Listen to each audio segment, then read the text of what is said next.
Good morning बेटा, नमस्कार। कैसे हो आप लोग? देखो कल बेटा अपना टॉपिक चल रहा था अलंकार का। अलंकार में कल हम अनुप्रास अलंकार की बात कर रहे थे। पिछली वीडियो में हमने जो बात की थी वो अनुप्रास अलंकार की बात कर रहे थे हम। और अनुप्रास अलंकार में हमने उसका पहला ही भेद पढ़ा था बेटा। अनुप्रास अलंकार का कौन सा 6 का अनुप्रास पढ़ लिया था हमने। पहली वीडियो में हमने कौन सा पढ़ा था? 6 का अनुप्रास। आज बात करते हैं हम वृत्त्यानुप्रास अलंकार की। कौन सा है आज? दूसरा भाग है उसका, दूसरा भेद कह दो आप। उसका दूसरा भेद है वृत्त्यानुप्रास अलंकार। वृत्त्यानुप्रास आज बात करेंगे हम वृत्त्यानुप्रास अलंकार की। आप ऐसे समझने का प्रयास कीजिए भैया कि वृत्त्या माने कहो बार बार, ऐसे कहो वर्ण की आवृत्ति एक से अधिक बार हो रही है। वर्ण की आवृत्ति एक से अधिक बार जहां हो रही है वहां पर वृत्त्यानुप्रास अलंकार होता है। देखो 6 का अनुप्रास में हमने पढ़ा था कि जहां काव्य पंक्ति में वर्ण की आवृत्ति केवल एक बार होती है। जब आवृत्ति एक बार होती है तो वर्ण कितनी बार आता है? 2 बार आता है। यहाँ पे आवृत्ति एक से अधिक बार हो रही है। वृत्त्यानुप्रास अलंकार में जहाँ आवृत्ति ही एक से अधिक बार हो रही है तो उसका कहने का मतलब है कि वर्ण 2 से अधिक बार आ रहे हैं। और जब वर्ण 2 से अधिक बार जहाँ पे आता है वहां पे कौन सा अलंकार होता है? वृत्त्यानुप्रास अलंकार होता है। जैसे देखो इसकी परिभाषा पढ़ेंगे हम। जब किसी पद में एक या जब किसी पद में एक या एक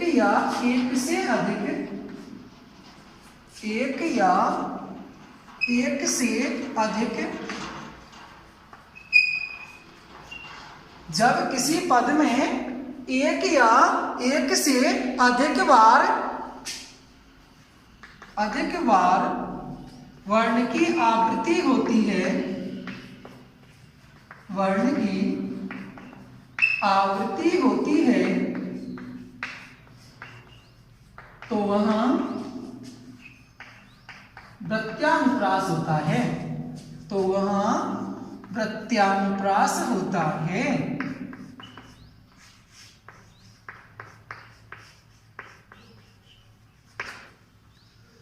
जब काव्य पंक्ति में वर्ण की आवृत्ति एक या एक से अधिक बार होती है। आवृत्ति जब एक या एक से अधिक बार होगी अर्थात वर्ण 2 से अधिक बार आएगा। और जब वर्ण 2 से अधिक बार आता है तो वहां कौन सा अलंकार होता है? वृत्त्यानुप्रास अलंकार होता है। जैसे देखो हम इसके उदाहरण की बात करें,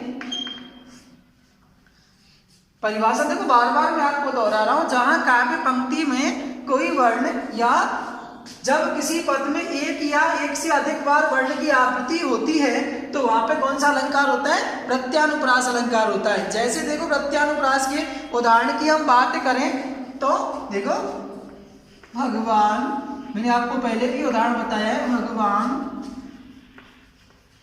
भक्तों की भयंकर बुरी भीति भगाइए।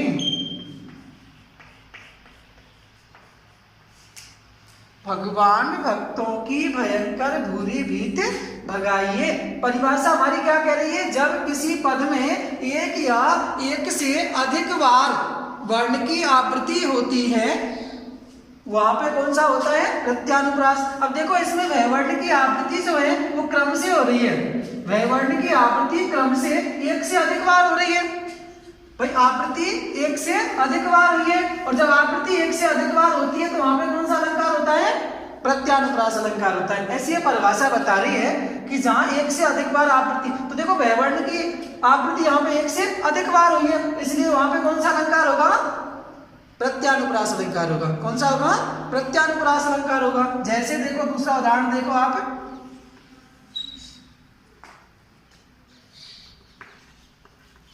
बनन में, बागन में,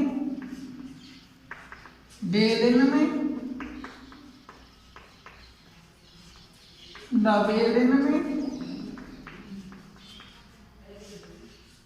बगरो बसंत है। बगरो बसंत है। बनन में, बागन में बेलन में नवेलन में बगरो बसंत है। देखो इसमें वे वर्ण की आवृत्ति, इसमें वे वर्ण की आवृत्ति एक से अधिक बार हुई है, तो वहां पे भी देखो नए वर्ण की आवृत्ति भी एक से अधिक बार हुई है, तो वहां पे कौन सा होगा? प्रत्यानुप्रास अलंकार होगा। कौन सा होगा? वहां पे प्रत्यानुप्रास अलंकार होता है। जैसे देखो अगला उदाहरण देखें हम,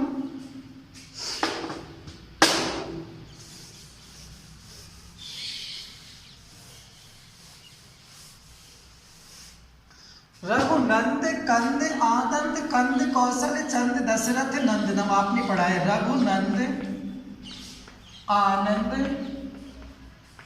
कंद कौशल चंद दशरथ नंदनम। रघुनंद आनंद कंद कौशल चंद दशरथ नंदनम। देखो इस नंद ने और दय की जो आवृत्ति हो रही है वो एक से अधिक बार हो रही है। इसमें तो दय की आवृत्ति जो हो रही है वो कितनी बार हो रही है? एक से अधिक बार आवृत्ति हो रही है, इसलिए वहां पे कौन सा अलंकार होगा? प्रत्यानुप्रास अलंकार होता है। कौन सा होता है उस जगह पे? प्रत्यानुप्रास अलंकार होता है। जैसे देखो तरन तनुजा, तरन तनुजा तट तमाल तरवर बहुछाए, तरवर बहुछाए।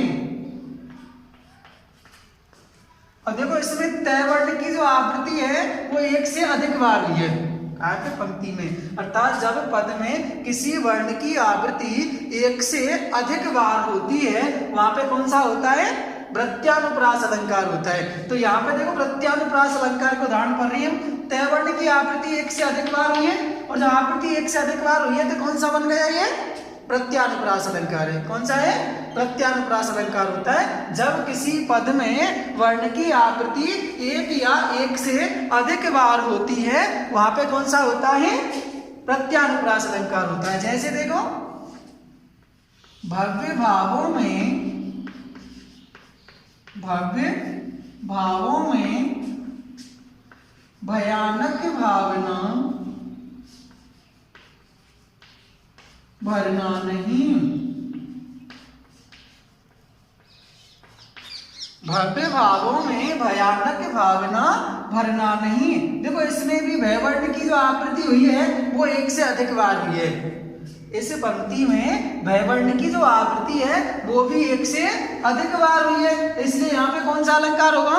प्रत्यानुप्रास अलंकार है। परिभाषा हमारी इस बात को कहती है कि जहाँ काव्य पंक्ति में किसी वर्ण की आवृत्ति एक या एक से अधिक बार हो रही हो, आवृत्ति एक या एक से अधिक बार हो रही हो, वहां पे प्रत्यानुप्रास अलंकार होता है। अब देखो बात करते हैं तीसरे वेद की हम।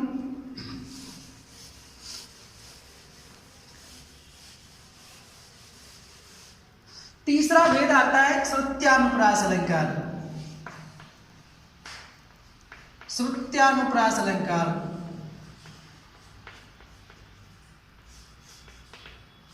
तीसरा होता है श्रुत्यानुप्रास। श्रुमान होता है सुनना, ऐसे को बार बार ना कहो मैं सुनता हूं, श्रुत्यानुप्रास अलंकार होता है। और श्रुत्यानुप्रास अलंकार में होता क्या है? देखो श्रुत्यानुप्रास में किसी एक ही वर्ग के, श्रुत्यानुप्रास में किसी एक ही मुख के, किसी एक ही वर्ग के उच्चारित होने वाले स्थान से उच्चारित होने वाले जो वर्ण है वो आते हैं। काव्य पंक्ति में किसी एक ही वर्ग के एक ही स्थान से उच्चारित होने वाले जो वर्ण आते हैं वो आते हैं श्रुत्यानुप्रास अलंकार में। देखिए वर्णमाला में कुल वर्गों की संख्या होती है 5। कितने वर्ग होते हैं? 5।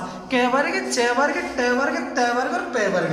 तो एक वर्ग में वर्णों की संख्या होती है 5, तो 25 वर्ण होते हैं। तो 5 वर्ग होते हैं, 5 वर्गों में वर्णों की संख्या कितनी होती है? 25 होती है। तो किसी एक ही वर्ग के, जैसे मान लो क वर्ग है तो क वर्ग के ही वर्ण आएंगे ज्यादा, क ख ग गणे। छ वर्ग है तो छ वर्ग के ही वर्ण आते हैं, उसमें छ छ गणे।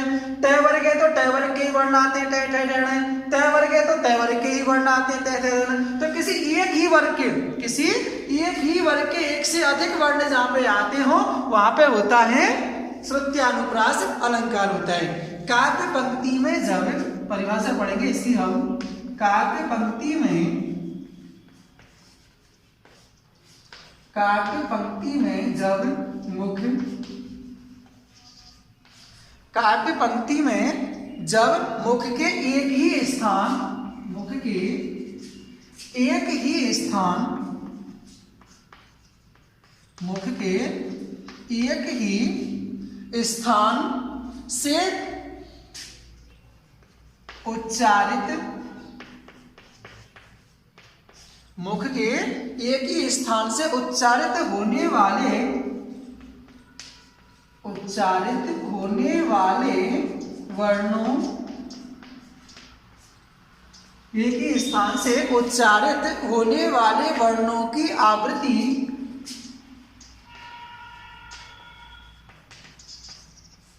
एक से अधिक बार होती है, एक से अधिक बार होती है, एक से अधिक बार होती है, तो उसे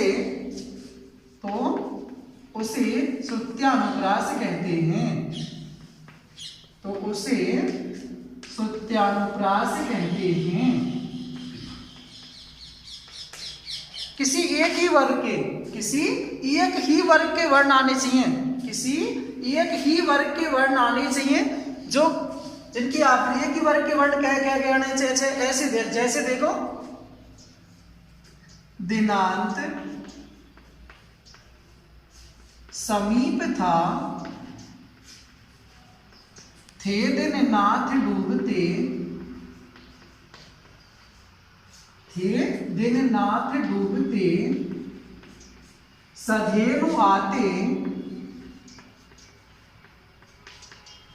सधेनु आते, गृह ग्वाल बाल थे।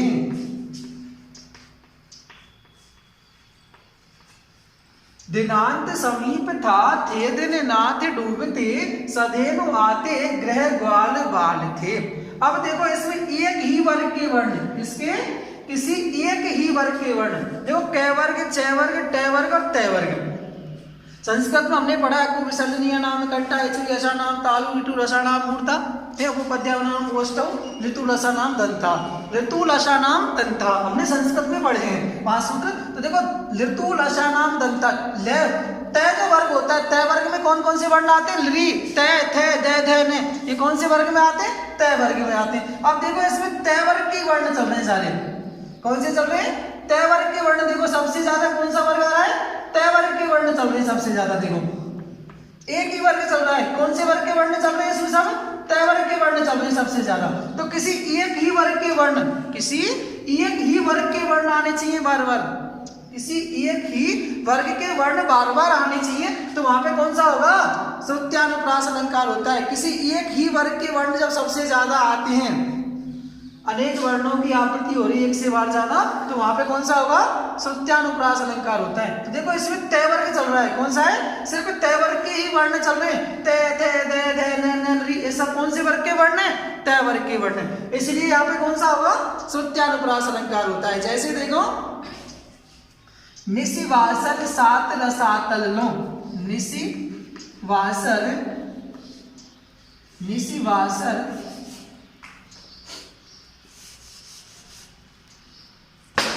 निसी वासर, निसी वासर सात रसातल लो, निशिवासर सात रसातल लो, घन बंधन न्याथ्यो। इतना लिख दो। देखो ने, से, ने, से, ते, ले, एक ही वर्ग के वर्ण चल रहे हैं। कौन सा वर्ग चल रहा है, वो तय वर्ग। कौन सा चल रहा है, तय वर्ग के वर्ण चल रहे हैं। तो सिर्फ तय वर्ग ही वर्ग आ रहा है, तय वर्ग के वर्ण चल रहे हैं वहां पे, तो वहां पे कौन सा होगा आपका श्रुत्यानु, किसी एक ही वर्ग के, किसी एक ही वर्ग के वर्ण जहां पे आते हो वहां पे कौन सा होता है, श्रुत्यानुप्रास अलंकार होता है। एक ही वर्ग के उच्चारित होने वाले एक ही स्थान के जो वर्ण होते हैं वो किसमें आते हैं, आपके श्रुत्यानुप्रास अलंकार के अंतर्गत आते हैं। अब देखो अगला आता है आपका चौथा है अंत्यानुप्रास अलंकार। अंत्यानुप्रास अलंकार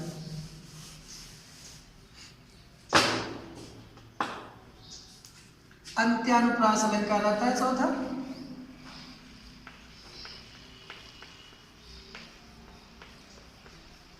अंत्यानुप्रास। अब देखिए अंत्यानुप्रास अलंकार में क्या होता है।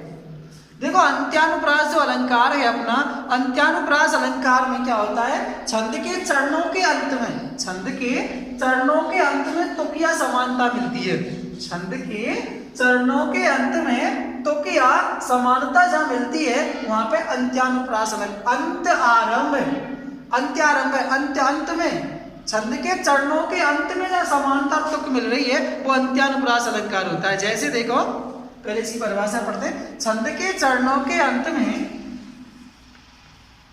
छंद के चरणों के अंत में, छंद के चरणों के अंत में समान वर्ण आते हैं। छंद के चरणों के अंत में समानता या समान वर्ण आते हैं,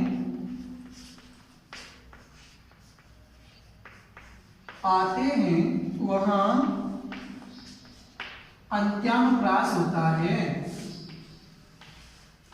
वहां अंत्यानुप्रास होता है।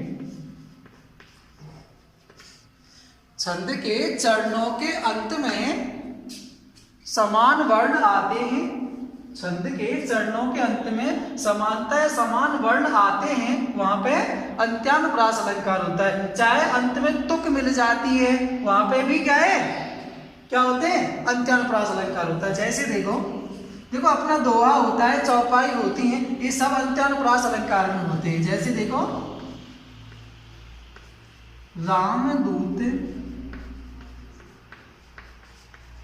अतुलित बलधामा अंजनी पुत्र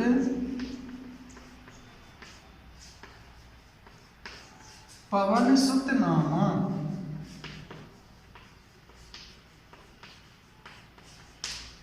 रामदूत अतुलित बलधामा अंजनी पुत्र पवन सुत नामा। तो देखो इसमें धामा और नामा अंत में क्या मिल गई है, समानता मिल गई है। तो परिभाषा भी यही कह रही है, छंद के चरणों के अंत में समानता या समान वर्ण आते हैं या तुक मिल जाती है, वहां पे कौन सा होता है, अंत्यानुप्रास अलंकार है। अब देखो इसके अंत में समानता तुक मिल गई भैया, तो वहां पे कौन सा हो गया आपका, अंत्यानुप्रास अलंकार हो गया। जैसे देखो गुरु गोविंद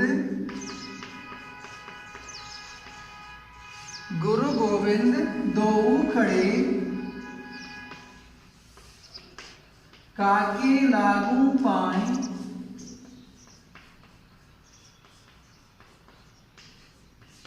बलिहारी गुरु आपकी, बलिहारी गुरु आपकी गोविंद दियो बताए, गोविंद दियो बताए कह दो, चाहे मिलाए कह दो, गोविंद दियो बताए। तो देखो अंत में पाए बताए क्या मिल गई है, समानता मिल गई है। तो जहां पे अंत में समानता मिल जाती है वहां पे कौन सा होता है, अंत्यानुप्रास अलंकार होता है। जैसे देखो दीन दयाल बिरद संभारी, दीन दयाल बिरद समभारी हरहुनाथ मम संकट भारी।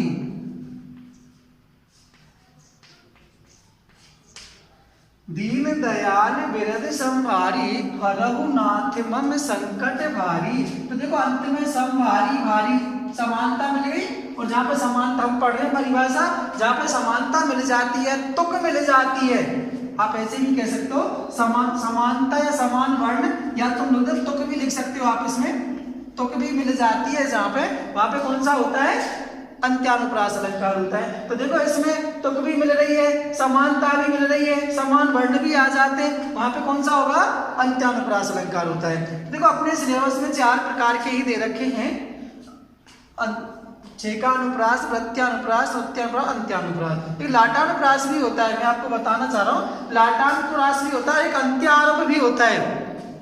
छठे नंबर की नई खोज हुई है अंत्यारंभ अलंकार की। अंत्यारंभ अंत छंद के चरणों के अंत में, अर्थात जिस वर्ण से अंत हो रहा है तो प्रारंभ भी उसी वर्ण से होता है, वहां पे होता है अंत्यारंभ अलंकार। लेकिन हमारे द्वारा अपने वार्षिक के सिलेबस में लगभग 4 ही पढ़े जाते हैं, छेकानुप्रास, प्रत्यानुप्रास, श्रुत्यानुप्रास और अंत्यानुप्रास, 4 ही पढ़े जाते हैं। तो आज के लिए अनुप्रास अलंकार हमने समाप्त कर दिया। मैं समझता हूँ आपकी समझ में आ गया होगा। अगर किसी बच्चे को कोई समस्या हुई आप कमेंट्स में लिख सकते हैं, कोई दिक्कत किसी बच्चे को अगली वीडियो पर इसकी चर्चा कर लेते हैं, वरना मैं समझता हूँ आपकी समझ में आ गया होगा। अब कल हम चर्चा करेंगे यमक अलंकार की। कल हम यमक अलंकार की चर्चा करते हैं। धन्यवाद।